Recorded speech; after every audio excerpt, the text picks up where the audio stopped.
Good morning. My name is Bill Smith, and I am the new president of the Seidman Alumni Association. And it is the Alumni Association that organizes and puts together these breakfast series. And there's a lot of hard work that goes behind the scenes to pull these together, and we hope you all appreciate those. We have two very great breakfasts coming up this fall, already scheduled. On November 8th, we have the Peter F. Secchia breakfast lecture with Franco Bianca from Hayworth, so that one should be a very good one. That'll be here at the Loosemore. And then on December 1st, we have the Huntington breakfast lecture with Lieutenant Governor Brian Calley, who is a Grand Valley grad, so that should also be an excellent program. So I don't want to take a lot of time today. I know that you might feel a little warm here in the facility, and because this is a hot topic, we asked the facilities to play with the heat and cooling a little bit, so bear with us while they work on that. I'd like to introduce our moderators today. Our moderators are chairs of their respective departments. Dr. Paul Isely is chair of the economics department, and Dr. Sridhar Sundaram is chair of the finance department. Thank you, Bill. Thanks. Thank you, Bill. Appreciate it. Good morning, everyone. It is a great pleasure to have every one of you here this morning on a very interesting and a timely debate. As the discussion, as the title indicates, it's the political fallout, the impact on Main Street, our economy, and the Wall Street, the financial markets. And to give us insights this morning, we have some experts in each of the fields, and I would like to introduce them first. Our first expert is Professor Erika King. Dr. King is a professor in the political science department, our own GVSU. She's a specialist in media and campaigns, in elections, and does a lot of media interviews in these topics. And welcome, Erika, for the panel discussion. The second individual that we have on the panel this morning is Mitch Stapley. I think he doesn't need any introduction to this audience. You've seen him many times here before, but still it is my duty to welcome him. Our Chief Fixed Income Officer at the Fifth Third Asset Management. He controls over $20 billion, but I don't know how you remain so calm when the news comes out, Mitch, but, and is personally responsible for managing over $12 billion. He is well known in the circles, in the financial market circles here, community here, as well as you've seen him on the media several times. Welcome again for this panel discussion, Mitch. The third individual we have here is Mr. Bob Roth. Bob is the president and CEO of Roman Manufacturing. Bob is a good friend. He's a big supporter of GVSU, being in our family-owned business board for several years, and many of you know him from the community itself. And Bob is going to provide us with a perspective of what he sees from the business point of view on the ground. You know, what does he see irrespective of what we hear from the media? So again, welcome, Bob, to this panel discussion. We appreciate it. Obviously, you've met my colleague here, Paul, who is also no shy to the media outlets. You've seen him many times. We're going to set this off this morning by giving you a perspective, again, a very non-political view of what this debate is about, the debt ceiling debate, what happened in D.C., and how is this affecting us with regard to our economy as well as the financial markets. So to give that to you, I want to set the stage of how were the economy post-2008 and the financial markets behaving post-2008 prior to handing it over to Erika to talk to us about what happened in July.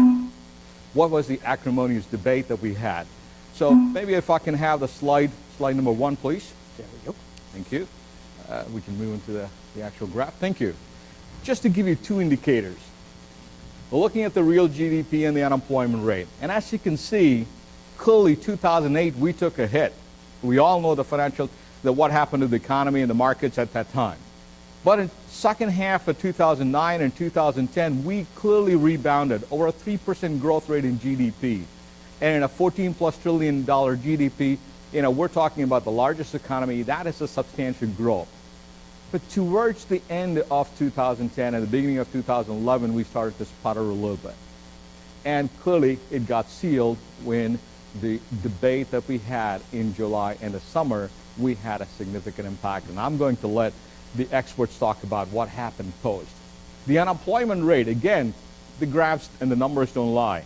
Clearly, we were touching 10% there, and we are right now at 9.1%, but the indicators have not changed a whole lot. We all understand it's a lagging indicator. We recognize that. But that's one of the things that we'll be talking about, is that why has that not changed? And I'm hoping Bob will be talking a little bit about that. Next one, please. Okay. Always a reflection of how the people feel, how the business community feels. Look at the retail sales. Again, very nicely rebounding to everything we saw in 2010. We saw that the retail sales have, picked up significantly, and especially in 2010 and early 2011, we saw a very nice steep move. And the same thing with the consumer spending following that up. You can see the very nice spike going up. But guess what? Guess what happened? The mood changed. And we're going to see that in the next graph here, how that mood change has impacted us. Look at the consumer confidence index following the debate and leading into the debate. Clearly, we've seen a significant drop in the consumer confidence, and in the business side, the Purchasing Managers Index is a very nice representative, and we see the same thing. So to set this up, 2010, we as an economy were growing really well and rebounding very well, and the confidence has seemed to be shaken with everything that's going on in early 2011 and the summer of 2011. That's the setup. Now I want to lead into Professor King to tell us, Erika, how do we get into this such a dysfunctional state? Please help us understand this. Well, first of all, let me say I'm delighted to be here. I'm honored to have been invited to be a participant. And I am a little bit surprised at the wonderful turnout. I must say, on my part of the campus at Grand Valley State, I don't think we would be able to turn out any such a group before about noon. So this is extremely, extremely impressive. Well, when I was invited to participate on this panel by Paul, one of the things he mentioned was the fact that all of the activities going on this summer, trying to make sense of this, and I said, yes, I'd be delighted to participate in this panel and try to shed a little bit of light on what is going on. And then he said one further constraint, and that is, could you please try to limit yourself to not much more than 5 minutes to explain all of this. So, deep breath, lots of words about to come out, but what I hope you all will bear with me on the fact that what I need to do in such a short period of time is really touch on some major phenomena. I cannot, in this setting, get into subtle nuances, but I'm going to try to touch on the big picture. Well, so what I see going on this summer, or what I saw going on, and I think is still going on this fall, because I think we're now in a period of continuation. I don't see a shift from July to the present time. I see 6 things going on, perhaps a perfect storm of phenomena arising. Now, none of these is in and of itself something unique to this particular summer. Many of these phenomena have been going on for decades. Some are somewhat more recent.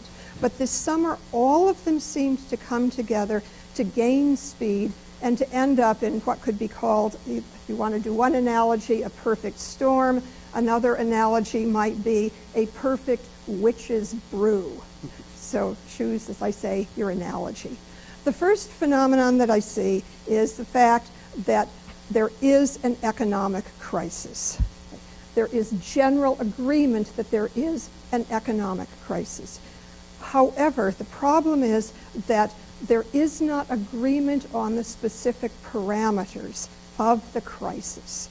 And what we also see is an ideological divide in our political system, not only about the dimensions of the crisis, but also how to reach a solution. And this is, once again, no surprise. You could go back to the Great Depression, and what you see generally is the notion of, on one side, the Democratic Party side, the more liberal progressive side, the notion that an economic crisis is best solved by government activism, government intervention, and the word that has been most commonly bandied about over the past several years is the word stimulus, that is the way to solve the problem. On the other hand, the more conservative Republican point of view is more, and again, back to the Great Depression and all the way forward, more of a laissez-faire philosophy. The heavy hand of government should not interfere in the marketplace. We do not see an end to that ideological divide in 2011. I certainly don't see it going into 2012. So that's one basic parameter, the first phenomenon. Secondly, what I see also is a public that is increasingly unhappy, dissatisfied, grumpy. Choose your adjective. This is being manifested in public opinion poll after public opinion poll. The public is very distressed. It's distressed because we're not reaching solutions to what they see also as an economic crisis. So the public is certainly on board with the notion that this is a crisis. Public dissatisfaction, public grumpiness extends across the ideological spectrum, from people who call themselves liberal Democrats to people who call themselves conservative Republicans and everything in between. The public is manifesting its anger toward President Obama. His approval rates are decreasing. They're now, according to the Gallup poll, in the low 40s. Congress, however, is also a target of this anger, and a much larger target. There are 535 members of Congress, and Congress's approval rating as an institution it wasn't very good to begin with at the start of all of these problems in 2008, and it has continued steadily to decline, and the public's anger toward Congress is being manifested both toward Democrats and Republicans, liberals and conservatives. And believe me, all members of Congress are completely well aware of this because it is being brought to them through media coverage of public opinion polls, but it's also being presented to them on a daily basis as they go home to their districts and meet with their constituents. I think John McCain said it very beautifully recently, that he realizes that approval rating of Congress is only a little bit over 10%. He wished those 10% would show up at his town hall meetings. The public wants to have solutions, but the problem also is politically that the public hasn't reached an agreement. The public hasn't come to any sort of consensus about what the solution should be. So it, as well as Congress, is divided. The third phenomenon that is going on is, as you're all very well aware, we are in now full swing the 2012 election campaign season, so that every member of the House of Representatives is up for re-election in 2012. 1/3 of the Senate is up for re-election, and we have a presidential election. All of the political players in Washington have to be thinking about their political futures as well as good public policy. And I am an analyst who always tries to give the benefit of the doubt to our elected officials. I think they're trying to think of the best that they can do for our country and to create good public policy. And yet they also think that public policy would best be served if they are reelected, so they are thinking in terms of their own reelection chances. So these are just sort of general context-ish situation that we all need to think about. What I'd like to emphasize, though, that is a little bit different. Now, these, as I say, these first three phenomena have been going on in different iterations for generations in the United States. What's a little bit different is the increasing polarization in Congress. Okay. This is a phenomenon not unique to 2011, but it has been increasing over the last few election cycles. And there is a structural reason for this increasing polarization, and that is that in the House of Representatives, districts are becoming safer than they used to be.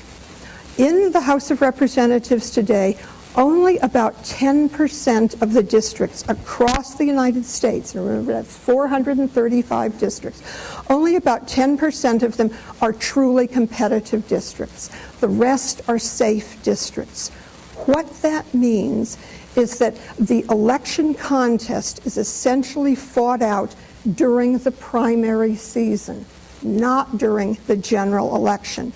In a safe district, the majority party's nominee usually, not always, we just had an election yesterday that shows that in New York City, not always the case, but that's an unusual situation. Most of the time, the majority party candidate will win the election. There's also something to be considered about the primary electorate, and that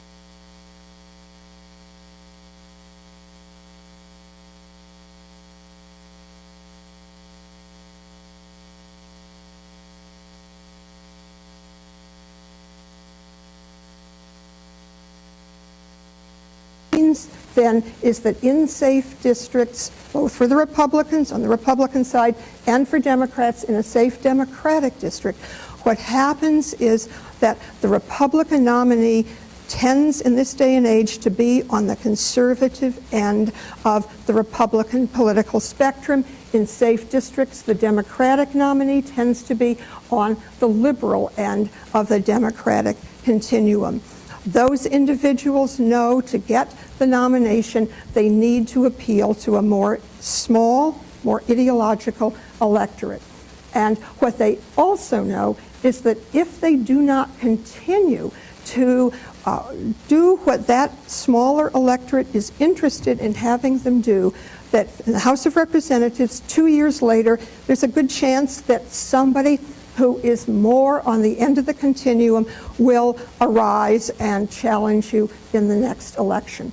This is a recipe then for once these people get elected for not necessarily coming together with members of the opposite party. They're dependent on a smaller electorate. So this also is true of the Senate, even though we're talking now about entire states. What we're also talking about is the fact that those states are becoming, for a lot of states in this country, more either Republican or Democrat. So on a smaller degree, this phenomenon is also happening in the Senate as well. So there's just less incentive. The next thing that's happening is that as these individuals run for office, what they are aware of is that they do not need their political party as much as they used to.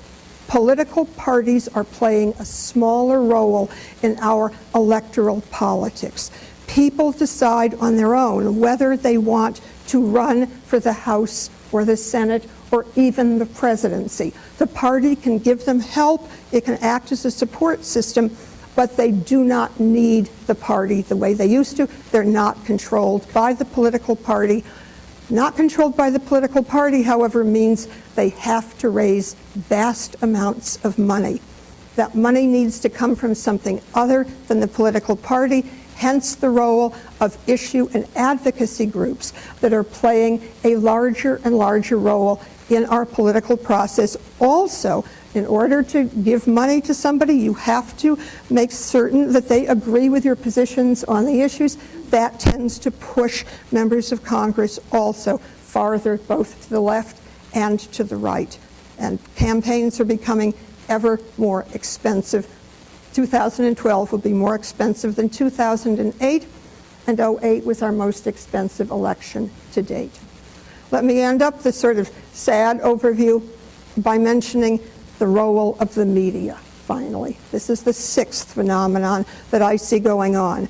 We live in a 24/7 media culture that emphasizes conflict, controversy, and process over political substance. This is not going to end. Controversy sells newspapers, and it enhances television audiences. This also makes it harder for Congress to come to an agreement, and the media, as I say, 24/7, it's harder to work quietly and find compromise. That, in a quick nutshell, and I know I went over my 5 minutes, but is the situation that has led us to polarization. Thank you, Erika. And before I hand over to Paul, I want to make a quick note. One of the ways we'd like to handle the Q&A session would be, please, you'll be distributed index cards. Please put your questions on them as you think through those questions and hand it over to Sarah or Dana or anyone else, and they will pass it on to us. And during the Q&A session, we will make sure we'll come to those questions. The next, I would like to invite Paul to talk to us. Paul, help us understand. There was a $4 trillion that was passed around in July and June. There was the S&P talked about it. Put us in context for us what this debt ceiling debate means, and what is this $4 trillion in the context of the entire GDP versus the total government spending. Help us understand, please. Well, the $4 trillion comes from the thought process that although many American people believe that you need a balanced budget, it's not true. In fact, you're hard-pressed to find an economist that would say a balanced budget is a good idea at the government level. All right? However, every economist will say that the debt has to grow slower than GDP. In other words, it would be like saying Bill Gates gets to borrow more money than me because his income is higher. All right?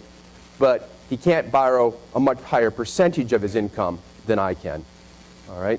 So we have to worry about that growth perspective.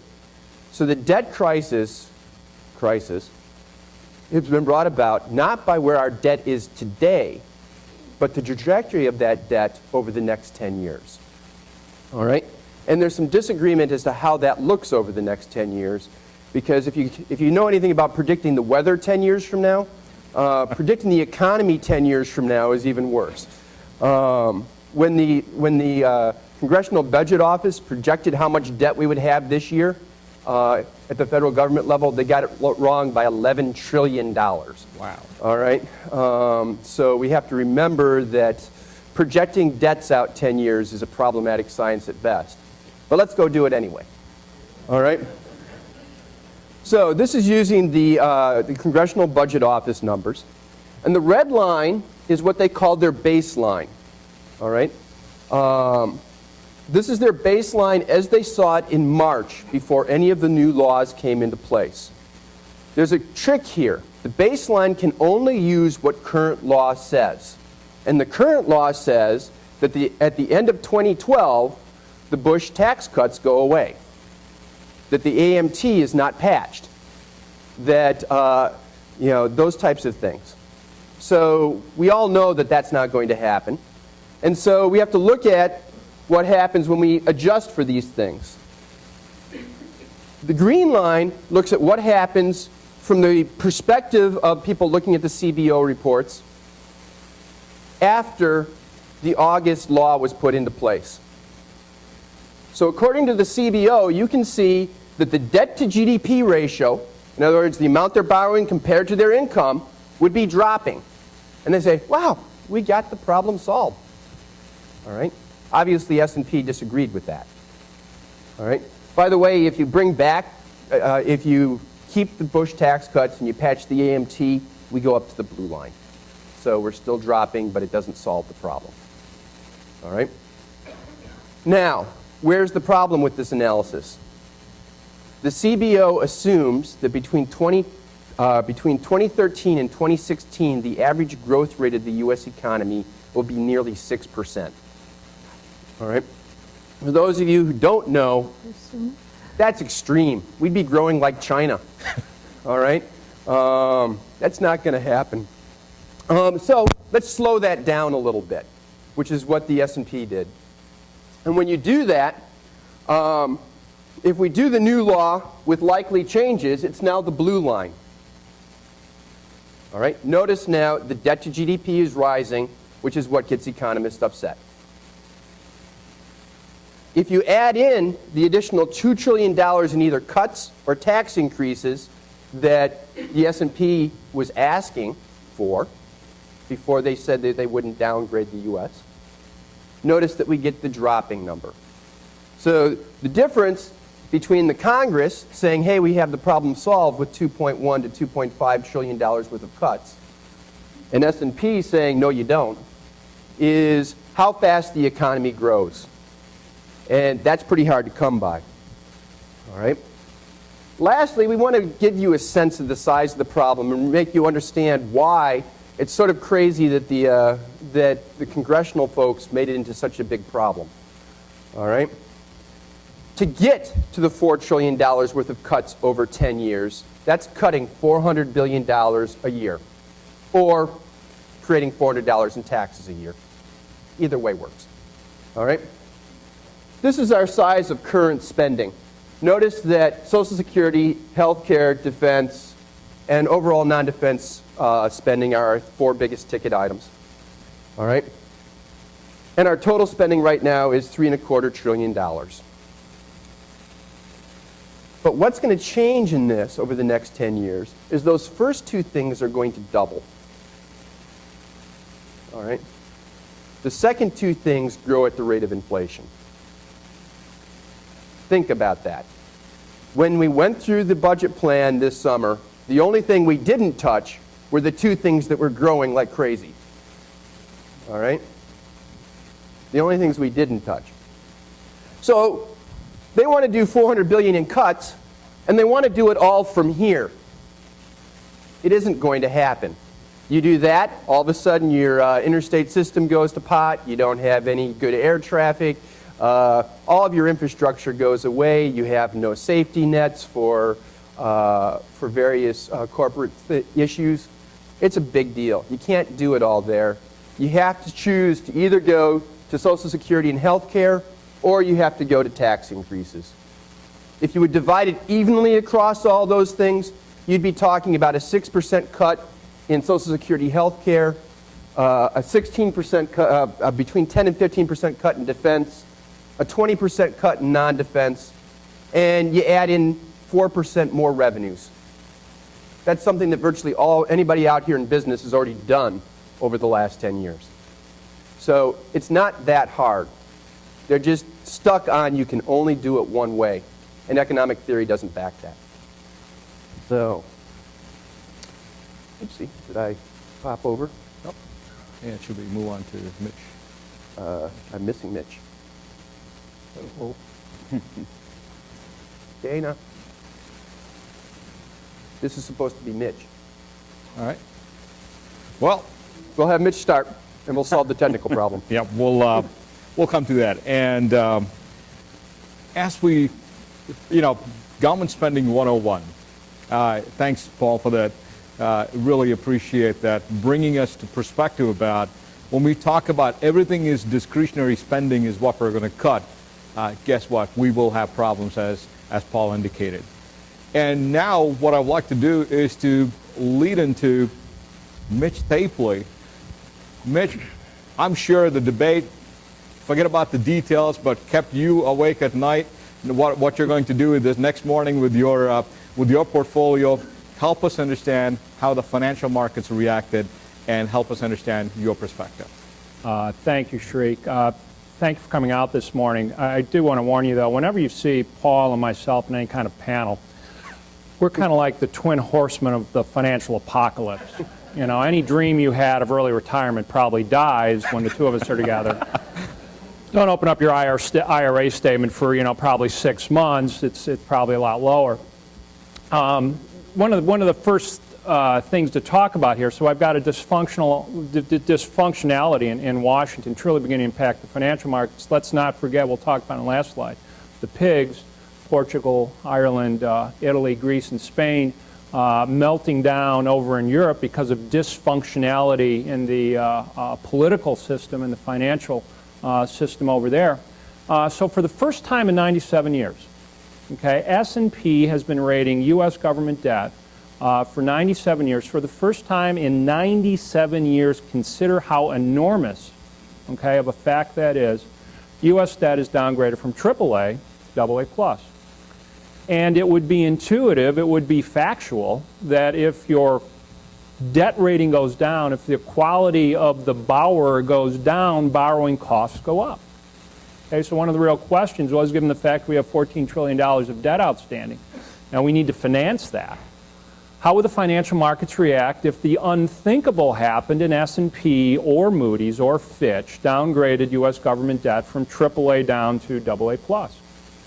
Well, that happened at about 8 o'clock on a Friday, which, believe me, had chief fixed income officers and chief investment officers and a lot of investment professionals really scrambling over the weekend to look at what the implications of that were going to be on our positions. And what's happened is interesting. This is a yield curve, okay? This is a Treasury yield curve. The Treasury can basically borrow money for 3 months. It's at the far left-hand side all the way out to 30 years. And we put the top line basically showing where the yield curve was, how much it costs the government to borrow, where you can invest in a Treasury security. As soon as the market opened on Monday following the downgrade, and then where we were as of September 6th. And you can see interest rates declined. Okay, so completely counterintuitive. I'm a lower quality issuer, lower rated issuer, yet my borrowing costs go down. And what you see here is an incredible example of what happens when you're a bad house in a really, really, really bad neighborhood. Okay, when the financial system is melting down all around you, when the stuff's going on in Europe, with the pigs, when we have the Fed coming out in one last move of basically financial desperation, saying what's the last thing the Fed can do in terms of monetary policy to try and get the economy going, an Operation Twist where they come and they actually buy 10-year securities and 30-year securities in the market, and that's what's happened here. Okay, even though our credit quality went down, interest rates came down as well because of the concerns about what's going on in Europe, because of concerns of what the Fed will do in terms of selling short-term securities, buying long-term. The federal government basically borrow zero at a 0% rate, 3 months, 6 months. It can borrow out to 2 years for only 19 basis points, okay, 0.19%. Give your money to Uncle Sam basically for 10 years at 2%. Hate to point out a headline inflation running 3.6. Finally, 30-year bonds a little over 3%. So incredible to see what the markets, the fixed income markets reaction to this was. Stock market's reaction, though, much more telling. We had, and this goes back to, I think, what Sri was talking about, we had a pretty good little economy going on. Okay, it was slow growth, but it was growing. Stock market reflected that. Stock market at its peak at the end of April was actually up about 8.43%. During that time period, we had a decline because of the Japanese earthquake and tsunami.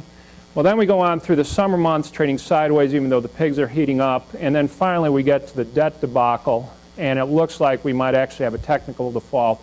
And the stock market basically throws it in.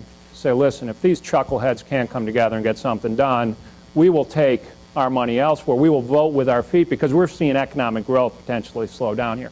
So the stock market from its right before the crisis really erupted to the lows that we saw, down about 17%. Bear markets defined as 20%, so with a rounding error, we came pretty close. Certainly equity market from having a true bear market in a very limited amount of time. So investors felt the pain in the stock market while they didn't feel it in the fixed income market. Look at what was occurring during that time period, the volatility. Okay, during that time period, in early August into September, we had more 4% moves either up or down than we have ever seen before in the stock market, including the financial crisis of 2008. So the equity market's clearly showing their displeasure with the dysfunctionality in Washington. And this is where does Wall Street and Main Street interact? And I think it's right here. It almost looks like bully beatdown. Look at the decline in confidence that you see. This is a little longer term graph than what Sri had up there, and I think what's important here is to see the magnitude of the decline. The biggest decline that we've had in consumer confidence prior to this was post-Katrina, and after that it was September 2008 and the financial crisis. Well, this is number 3. Okay, the sharpest decline that we've seen in the Michigan consumer confidence number. And the equity markets are really looking at that and saying, wow, okay, we have this economy going on, but if this is 70% of the economy, consumer spending, and this nascent recovery all of a sudden has this hit to consumer confidence going on, That's where you see earnings estimates being pulled down. That's where you're seeing stock prices being pulled down, and throw the situation over in continental Europe on top of that. You see that decline. You can understand where it was a contributing factor, and a huge contributing factor, but the dysfunctionality in Washington leading to this decline, and that's what the markets are spooked about right now. One of the things, we've been saying this for a while now at FTAM, it's one of the things that we're telling investors, telling participants in the market, you really need to be getting your head around, beginning to understand in your portfolios, this notion in human volatility. Okay, and we've seen it during this period, but the notion, what this graph is of the VIX, the S&P 500 volatility index. It's traded down in the SIBO. And it basically looks at what kind of volatility are we seeing in the market. I'm not saying that it's necessarily up a lot or down a lot. I'm saying there's a lot of up days and a lot of down days. And that measure of volatility you saw during those wonderful quiescent days of 2004, 5, 6, when Paul and I would never be seen together in any kind of panel discussion, because actually the markets were pretty good. All of a sudden, Paul and I become almost, like roommates during 2008 into 2009, where we've got the financial crisis. Everybody wants to know what's going on. We grew apart. It was sad. We got together maybe a little bit last summer, but now look at where we are back again. Okay, volatility picking up in the markets. And remember, this index says change. So if I have a 4% up day, a 4% down day, that's spiking. I'm not saying they're all down days, but the volatility in the marketplace. And this is one of the things as we look at it, especially as we look at the dysfunctionality that continues on and by any of our estimations continue to grow in Washington. This is a new normal. Volatility in the marketplace like this is going to be much more common, because the long-term problems of dealing with the debt that Paul talked about aren't, in our estimation, going to be handled, aren't going to be solved by this kind of divisive political culture that we've got going on right now. So this notion of more volatility in the marketplace, more big swings up, more big swings down, is something we need to get used to. But this is one where you want to talk about, do we have more opportunities, okay, for more volatility going forward, more financial crisis stories to really be in the press, impacting the marketplace, impacting us here on Main Street? We go back to the notion of the pigs, and a pig getting slaughtered. That blue line at the top is Greek debt, Greek 2-year Treasury notes, backed by the full faith and credit of the Greek government. And if you want to put your money to work in Greece for 2 years, you can get the mind-numbing level of a 53% yield on your Greek debt for 2 years. It's a dollar price of about 47. Now, if you see down at the bottom there, U.S. Treasury 2-year notes, about 18 basis points. That's 0.18. We're real safe, but you don't get a lot. If you're over in Greece, you put your money to work for 53% for 2 years, Mr. Market is telling you something. Mr. Market is telling you you're not going to get 100 euros back on your investment. You're going to get probably 40 euros back, because they're going to default. Now, when that happens, we don't know all the repercussions, but the market is telling you with almost a 98% assurity level that Greece will default. So Wall Street, the financial markets, will continue to interact with Main Street for the foreseeable future. So that's my happy, upbeat morning commentary. Thanks, Mitch. As always, appreciate it. We'll have to bring you back when the market starts to go back up, and that should be the next time. And next, we'd like to bring in Bob. And Bob, you see things on the ground. And what's been interesting to me is that when I talk to people from the industries similar to you, we hear that things have been pretty robust, including Q1, Q2. Help us understand this disconnect that we hear and see, and what goes on with companies such as yours. Please help us understand the perspective. So thank you. I'll try in 5 minutes or less. I'll probably not do well at that. I also would say expert is far too generous. I'm in no way an expert on much of anything. My sisters, we're in a family business, and my sisters would confirm that for you. I probably need to give you some perspective on how I kind of look at the world, and like many people, I get to look at the world through things that my parents taught me. And my father had a saying that basically went, big government big labor, big business, put them in a bag, hit the bag, you'll never hit the wrong one. And I really do think that we start to see some real separation between maybe not so much Wall Street, Main Street, it's a way to characterize it, but this idea of big and small. And there seems to be a lot of, if you're in the big club, it's a different world than if you're in the small club. We are squarely in the small club. I will tell you that in the industries that we serve, and we service the capital equipment markets. 2010 was a good year. 2011 is an awesome year, and we expect that 2012 will be another good year. Companies are spending money on capital equipment, and it's not because they're driven necessarily by government healthcare spending, government social security spending, or defense spending. So there is some robustness, but there's also some dislocations, and I think that's often what kind of gets caught up in the media. There is no doubt, again, from a manufacturer's perspective, that there is a dislocation between those that are seeking work and those of us that are seeking employees. And this dislocation is around skills and talents. And these short-term dislocations are very poignant after we go through any kind of contraction or recessionary period. People get moved out of the employment market, and as they come back, they find it's different. Over the long haul, I think it takes care of itself. I would, again, point to agriculture. 100 years ago, 40% of our population was involved in agriculture. Today, less than 3% are, yet our food and agriculture production is 100-fold what it was 100 years ago. Manufacturing is going through the same thing. So we have jobs.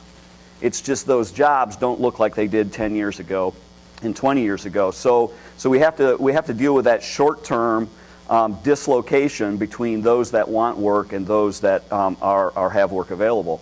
We have open positions for engineers in our company that today we're not able to fill. I'm sure we will, but at the moment I'm not finding the right talent, and so we have to deal with that. The other dynamic that doesn't get a lot of press because we like to blame others for our problems, be it blame China, blame India, blame Mexico, is really the application of technology and automation.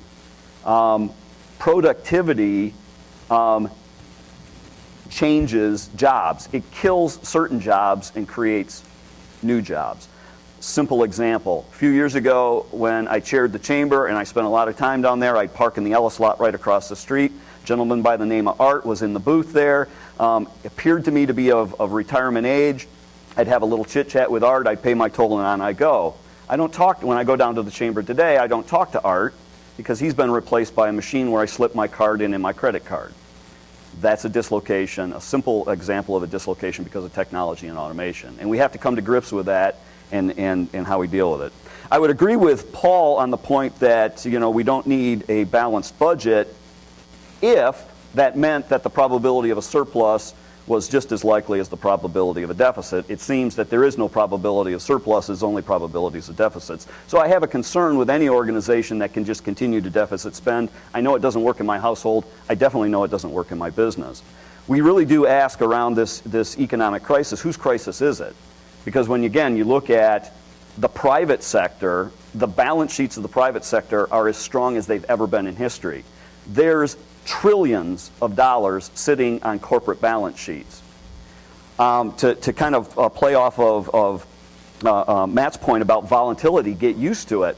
Well, here's how the private sector gets used to it. We do some things. We hedge our bets. And in an uncertain world, we hedge our bets by A, building our balance sheets, and then we look to do variable cost things, not fixed cost things. I'm more likely to have overtime. We're working 60 hours a week right now. And we've hired a dozen people here in Grand Rapids. Could have hired 20 people.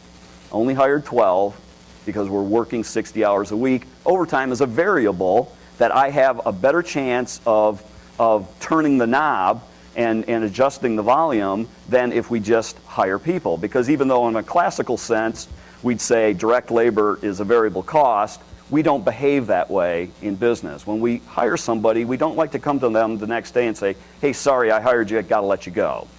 Overtime is an example of those variable things. And I think that's some of the ways that we're dealing with it. and in those macro issues. Now, one little piece of sunshine.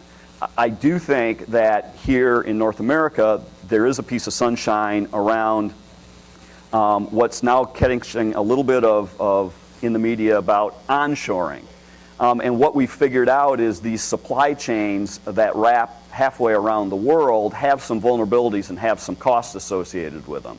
And when we think about the long-term trajectory of energy cost and our desire for security, shipping stuff all over the world just because we can exploit some labor someplace will become less and less cost effective.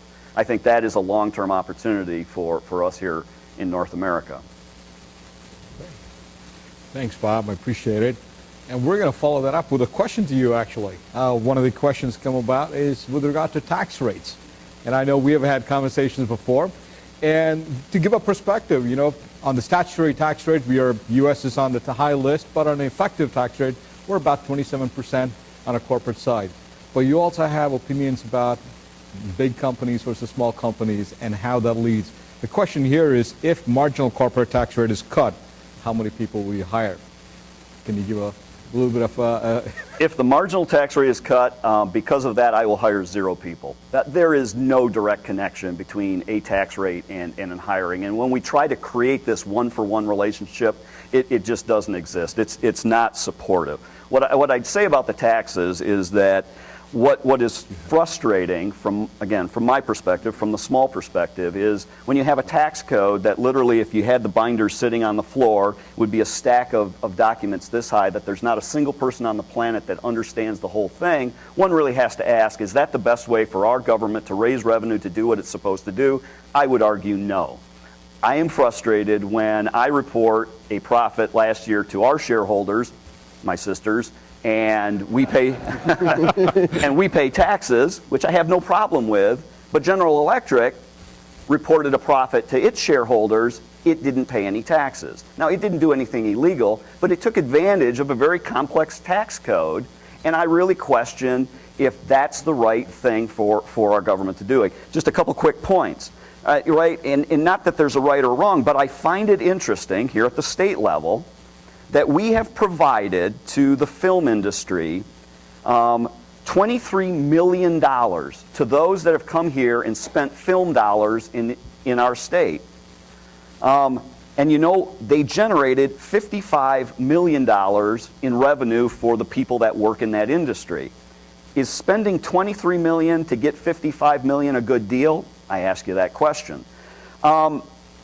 When the government picks winners and losers and it uses it through the tax code and other types of things, another high-profile bankruptcy of Solyndra, which was in the solar industry, received $535 million of your and my money in a guarantee of loans, and they just declared bankruptcy. Is that the best use of our money? Yet there's a group of governors that going around sent a letter, bipartisan, so it must be a good thing, to our president saying, you got to keep stimulating wind. Now, I think we need a balanced portfolio, but what happens when the stimulus goes away? And when we do these things through our tax code, I think we get way too many unintended consequences, and I would rather have take all the junk out and then say, let's pick a rate that is equitable. Okay. Thank you. Excellent. It looks like our next one is for Mitch here. This person wants you to discuss the effectiveness of Operation Twist. Has it been effective at doing what the Fed wants? Operation Twist is one of those things where we're hoping that it works. And if we think about the mechanism for how it's going to work, it's primarily going to be through, say, mortgage rates. Okay, 30-year mortgage rate today is at about 4.1%, lowest it's ever been. Okay, if you have a job and you're confident about the future, and you can get the bank to lend you money, you can borrow money 30 years out at 4.1%. Yet the mortgage refi index that shows the amount of refi activity out there is only up to about 3,000. The peak in that index was actually around 12,000 back in 2002, so it's been steadily declining. So the impact of Operation Twist, in our estimation, is going to be much less than what it was during QE1 and QE2, because the if you're upside down in terms of your mortgage, you can't go out and borrow. Bank lending standards, because of what the regulators have been coming back to the banks and saying, hey, okay, if the guy's going to borrow money, you've got to make sure that he's got plenty of capital there to support it. All that basically goes in and says to us that Operation Twist and this, trying to push down rates and that will have a much more limited impact. And we don't believe that it's really going to be the, the silver bullet for the market that some in Washington think. Thank you. Erika, the next question is to you, and it is about the Gang of 12. I knew it. The Gang of 12 that's been put in place to come up with devise a plan to achieve spending cuts for about over $1 trillion. Given the political climate, do you expect to see a compromise occur and for them to come up with a successful plan? Okay, I think the answer about a compromise is separate perhaps from the notion of a successful plan. I do think we're going to see something come out of that committee. I think that those particular members understand, as well as anybody else, the consequences on Congress of failure to reach anything. They know, as I say, all 535 members know that the public is very upset. The public wants some sort of solution. However, and we're seeing it with reaction now to Obama's latest proposal, there is still so much disagreement between the two parties and even within the two parties about exactly how to proceed. My best guess is we will see something. Is it the solution that is optimal? I'm highly dubious. And I'm not going to say what that solution is. But what will make you do something harder then? How do you think that will play out? Do you think there'll be a winner and loser as we head into the next election as a result of those negotiations? I'm not sure about that. That will be interesting to see. What I am sure of is that there will be remarkable amounts of political and propaganda spin going on, and that each side will be working extremely hard to play whatever happens to its own benefit, to try to demonize the opposition and to put a halo around their own side. All right, wonderful, thank you. Mitch, coming back to you, the question here is, do you think the downgrading of the USA by S&P was actually due to the debate that was going on, or do we really deserve to be downgraded, given that this morning we saw a couple of downgrades from coming across the ocean? Can you help us, your thoughts about the downgrade? Yeah, we thought at FTAM we'd been bearish on treasuries. We were underweighted treasuries in our portfolio, so we were kind of walking the walk. We had that bet on. That bet has worked against us modestly. Other things have worked. That bet's worked against us. We thought the downgrade was justified for a couple reasons. A debt to GDP ratio of approximately 100% is one of the triggers that whether Moody's, S&P, Fitch look at would say this is one of many variables that go in to say this is not a AAA credit. What we didn't talk about was also debt burden. The United States right now spends about 9.2% of all revenue on interest costs, and our interest costs are about 2.47%. So we borrow a lot of money at very low interest rates, but still almost 10% of all tax revenues we take in get paid back out in terms of interest payments. So just imagine if interest rate goes up. So that's another variable. The second I go over 10%, that's almost an automatic. You're not a AAA credit anymore. When you see the looming issues of Medicare, Medicaid, Social Security, and the fact that in 2051, those three programs will absorb all of tax revenues coming in. In our estimation, S&P's, it was deserved. I've got a political mechanism to cure the problem that is not working. The problem is big and getting bigger, and there's no sign of resolution in sight. So if it walks like a duck, quacks like a duck, it is a duck, and it's not a AAA credit. Excellent. Well, I guess all these are sort of to me. Do we have one for Bob? Go ahead. All right. Let's see. Current unemployment, 9.1%. Full employment, much less than that. Can we assume that most of the difference will be not coming back, such as construction, manufacturing, et cetera? Well, the interesting thing is manufacturing is adding jobs right now. In fact, for the first time since the 1990s, Michigan has added manufacturing jobs year over year this year. So it's actually been the strength in the economy. But we're not going to get back all the ones we lost. Yes, we have structural unemployment. This is unemployment for jobs.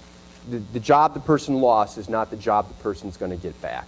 And that type of thing, when you're having people who are in their 40s and 50s become unemployed, can take a long time to work its way out of the system.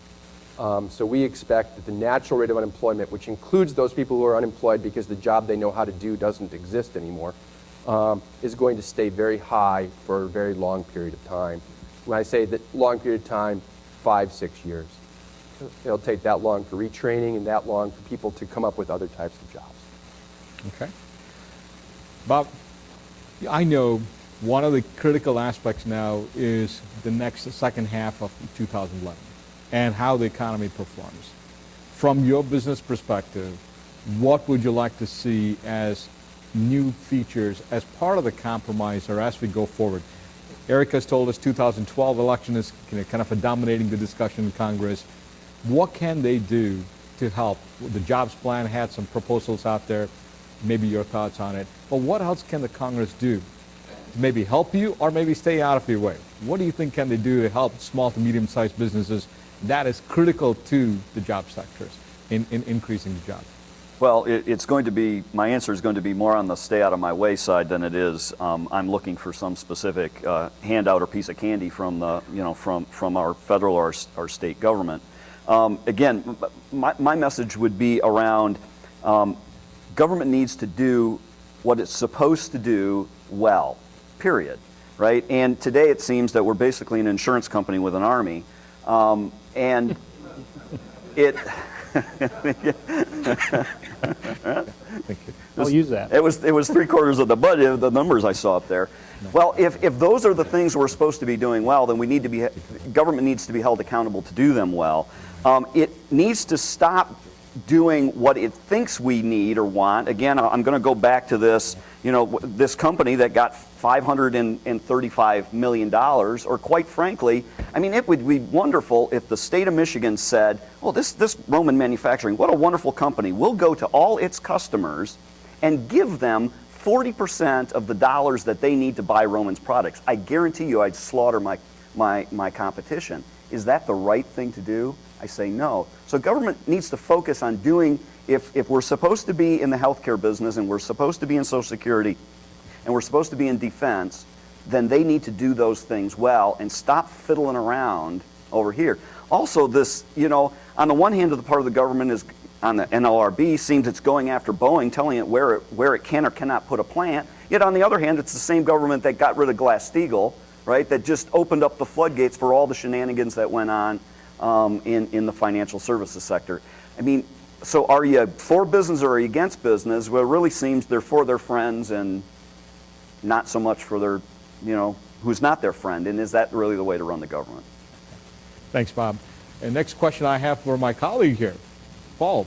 We constantly hear about, should we go with government spending on one side to stimulate the economy, or should I have tax cuts on the other side? Given today's situation, can you help us from an economic perspective? What does each do? And today's situation, what would you suggest would be helpful going forward? Wow. You want me to put my political foot in my mouth? Yes. Look, most economists are going to argue that you want a balanced approach where you have both some level of revenue gains and some level of cuts. And the reason is that the cuts may result in future growth, but they result in current slowdown. So it cost you something today, and right now we're hurting pretty bad, so can we cost something today? Taxes slow you down in the future, but don't hurt you very much now. So by using a little bit of both, you can spread the pain out over 10 years. You choose one or the other, you're choosing where that pain's going to be, and that causes a problem. All right? So, given that we are short on time, if your question didn't get answered, you're more than welcome to talk to us afterwards. I'm going to give them each one last word. It's got to be one word. No. All right. And then we'll have the dean come up and conclude the event. So is there something you didn't say that you wanted to? A forward-looking statement. Forward-looking. Forward-looking statement. Let's just hope it's not what every political scientist is worried about, and that is a situation of gridlock in Washington. Let's hope saner minds will prevail. Pigs get slaughtered. It'll be a hot autumn. And I think successful companies are those that will figure out how to navigate through this volatile condition. Dean Williams? I'm going to use that. An insurance company with an army. Absolutely.